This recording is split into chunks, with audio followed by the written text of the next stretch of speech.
Amis lecteurs, amis téléspectateurs, amis du Congo, nous sommes aujourd'hui le 1er février 2018. 1er février 2017, Étienne Tshisekedi nous quittait. Et pour rendre hommage à cette icône, aujourd'hui, ici, à la sortie du métro Port de Namur, il y a eu une cérémonie d'hommage à mémoire de cette icône. Et vous voulez bien suivre cela dans notre reportage que nous avons réalisé pour vous ici. Cette certitude, il présente les choses autrement, d'ailleurs très mal présenté.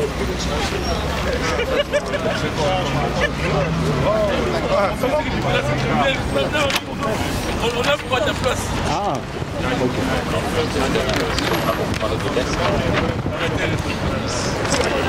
C'est votre panneau.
Il y a rien, ça rassure, hein, comme au monde encore.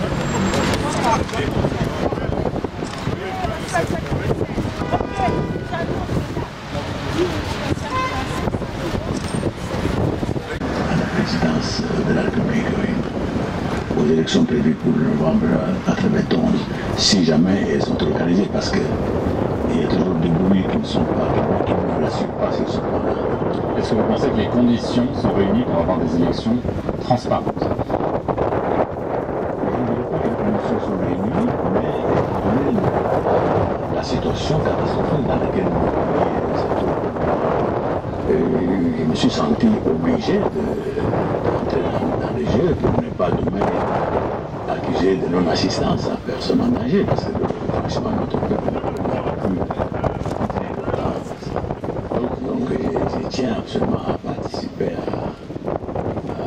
à cette élection-là. Donc vous, après 3 ans d'absence, vous étiez à l'étranger, vous allez rentrer à Kinshasa en décembre. Début décembre, oui. Pourquoi? Qu'est-ce que vous allez faire? Je vais commencer par organiser le congrès de mon parti. Le premier congrès du parti, on n'a jamais eu de temps avec toutes ces dictatures, on n'a jamais eu le temps de s'organiser. C'est maintenant qu'on peut le faire. Ça va pouvoir se faire? Vous pensez que ça va pouvoir se faire? Et encore une fois, j'espère que ça va pouvoir le faire. Mes collaborateurs qui sont sur place disent que les conditions sont telles que je peux organiser les élections. Je peux organiser le qui s'ouvre du 10 au 14 décembre prochain. Coup d'État, effondrement économique, quel est le danger? D'abord, la manière catastrophique dans laquelle le peuple est dirigé, le pays est dirigé par l'élite au pouvoir pour le moment. Et puis, il faut craindre, parce que ça, il faut le savoir, qu'il n'est pas exclu qu'à un moment ou l'autre, il puisse y avoir effectivement une nouvelle guerre civile, parce que ceux qui sont arrivés au pouvoir, ceux qui dirigent le pays étant des militaires, ils avaient des collègues avec lesquels ils faisaient le maquis. Donc c'est de la farce ça. Oui, mais tout de même, est-ce que Vital Kamere, par exemple, ne va pas vous prendre des voix? Mais si Kamere peut me prendre des voix, tant mieux pour lui, félicitations pour lui. Arithmétiquement, est-ce que ça ne peut pas permettre à Joseph Kabila d'arriver premier? Ce n'est même pas une goutte d'eau, Kabila n'a rien. Attendez les vraies élections, vous verrez Kabila aura 2 ou 3,1. Écoutez ce que les Congolais disent dans les chansons. Kabila doit retourner au Rwanda, c'est clair pour le peuple congolais. Il y a 2 semaines, Étienne Tshisekedi, vous avez appelé vos partisans à casser les portes des prisons pour en libérer vos militants. Est-ce que vous maintenez ces propos?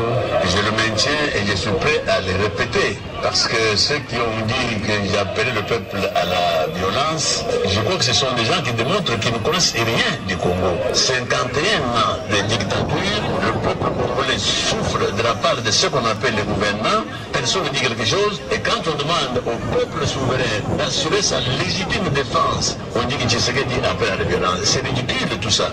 Plusieurs pays occidentaux ont dénoncé vos propres propos. Est-ce qu'il n'y a pas un problème entre la communauté internationale et vous?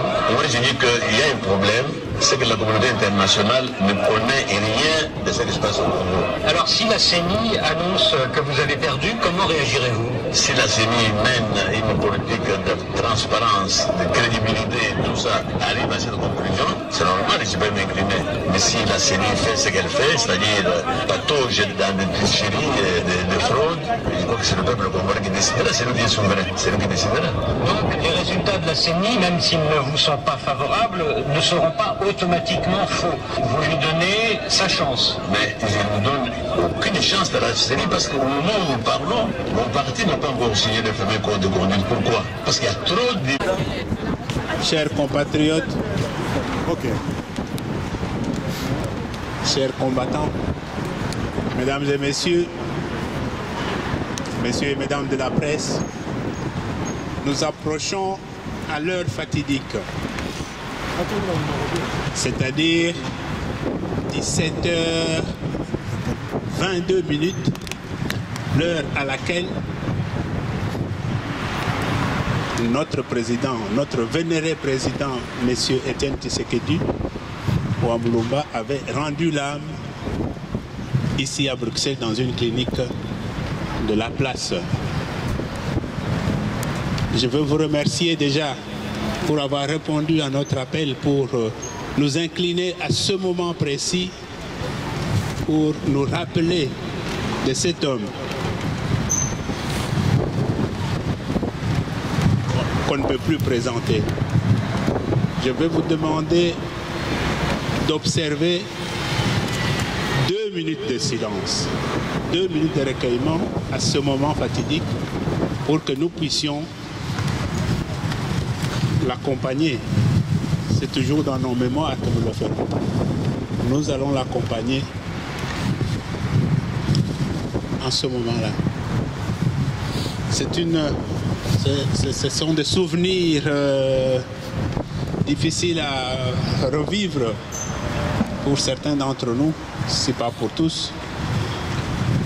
Mais c'est ainsi que la vie est faite, de bons et de mauvais moments, de faciles et de moments difficiles, de moments agréables et de moments pénibles. Et en ce moment, nous allons devoir faire face à un de ces moments pénibles. Nous devons nous remémorer du moment où le président Etienne Tshisekedi Wamulumba avait rendu l'âme à la clinique Sainte-Élisabeth de Bruxelles. Je vais vous demander de nous observer ces 2 minutes de silence.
je vous remercie. Nous allons rester dans le recueillement comme c'était prévu jusqu'à 18 h.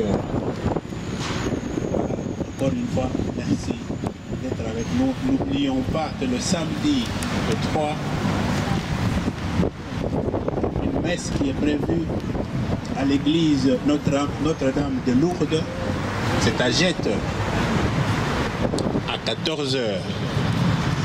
Nous allons nous retrouver pour le même exercice. Merci.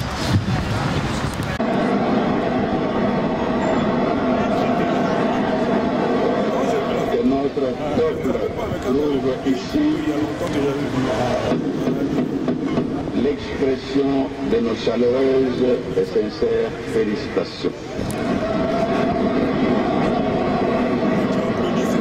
Et c'est ici aussi, honorable conférencier, le lieu de vous rendre un hommage mérité pour votre endurance, pour votre lucidité et pour votre grande ténacité, afin que triomphent les aspirations profondes de notre peuple au changement radical.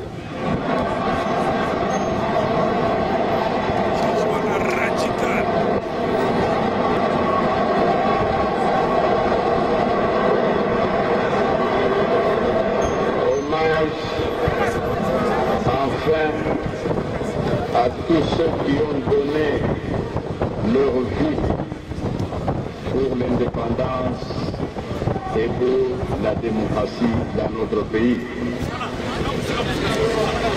À vous tous, hommes, femmes, jeunes et vieux, qui avez accepté de mourir et de souffrir pour notre pays, je réitère solennellement mon engagement ferme à consacrer tout le reste de ma vie à la défense de la démocratie et à l'éclosion du progrès social de notre peuple.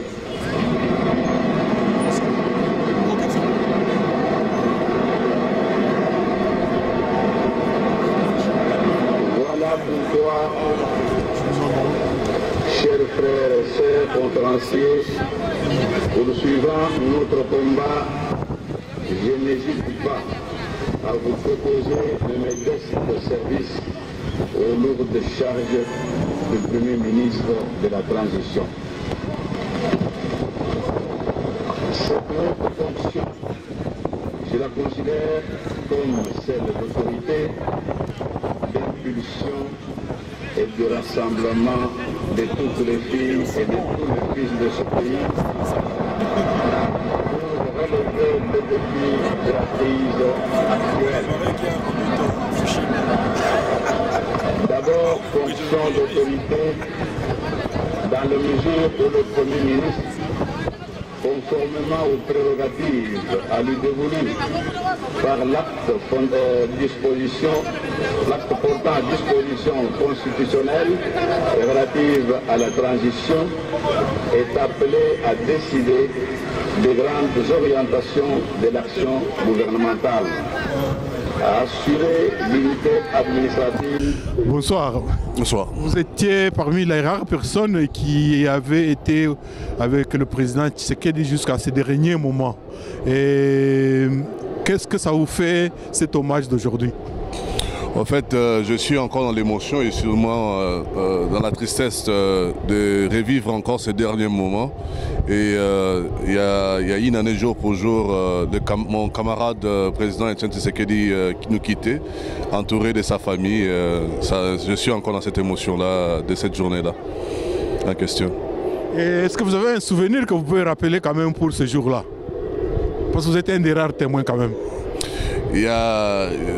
C'est vraiment les yeux braqués sur les machines de battement de cœur et puis les voir partir.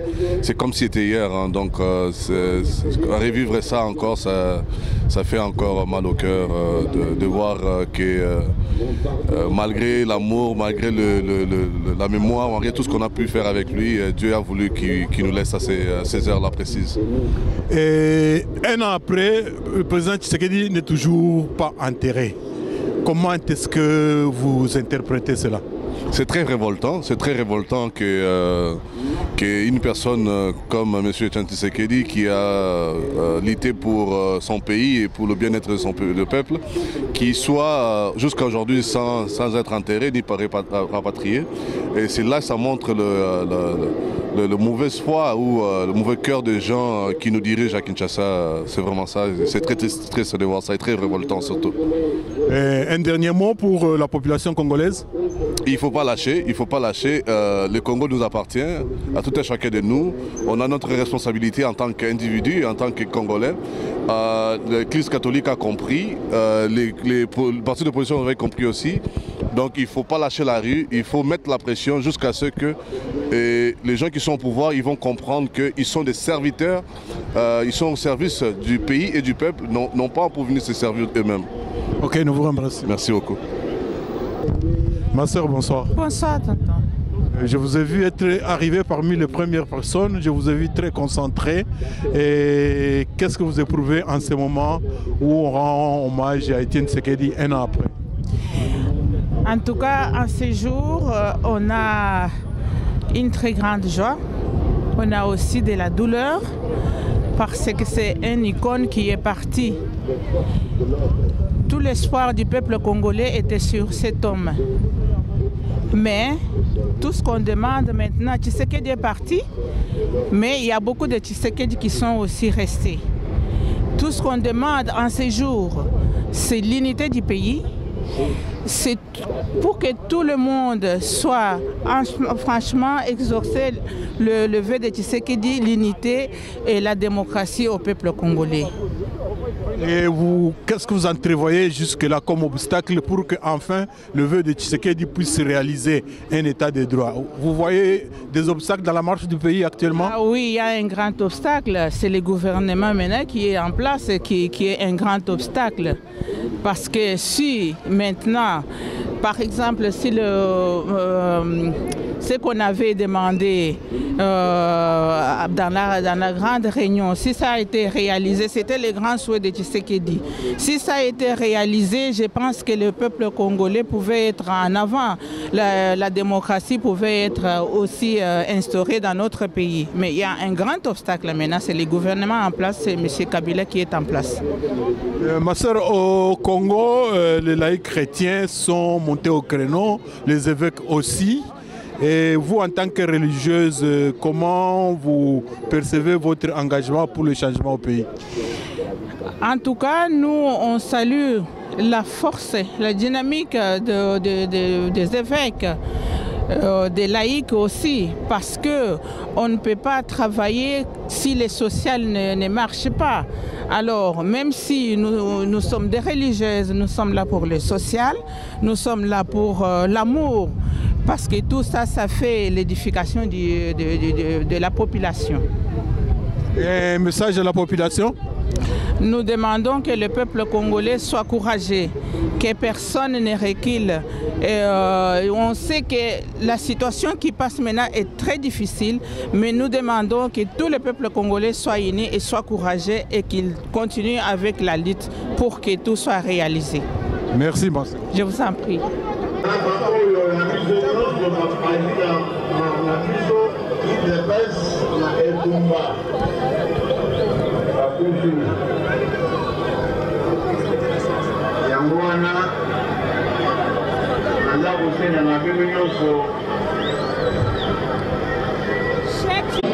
Nayoki anajua mingi elobe pour elobe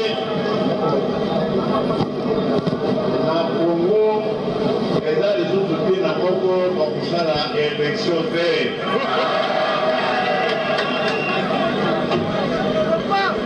Élection eza esami.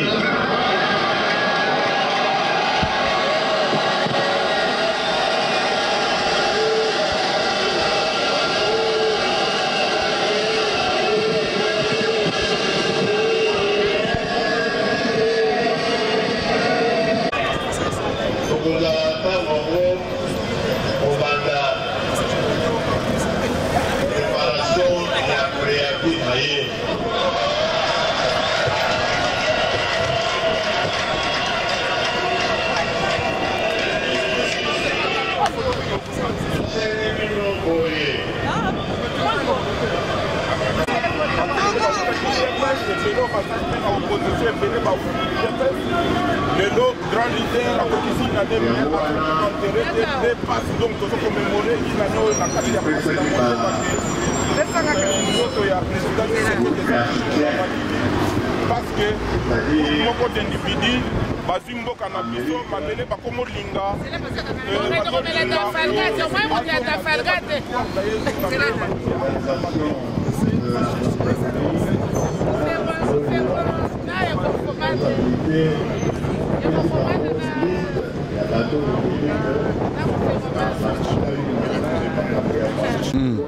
Richard Compaille, bonsoir. Bonsoir, Cheikh Fita. Je te croyais à Kinshasa, te voilà ici. Oui. Et qu'est-ce que ça te fait, la cérémonie d'aujourd'hui? La cérémonie d'aujourd'hui, ça nous rappelle ce qui s'est passé il y a de cela un an. Et voir encore les Congolais debout pour penser à notre icône nationale, ça me fait chaud au cœur. Et je me dis que non, Tshisekedi restera inoubliable dans le cœur des Congolais. Et en quittant Kinshasa, quel climat tu as laissé? Kinshasa, politique. Kinshasa est en ébullition. Kinshasa n'attend que le départ de Kabila.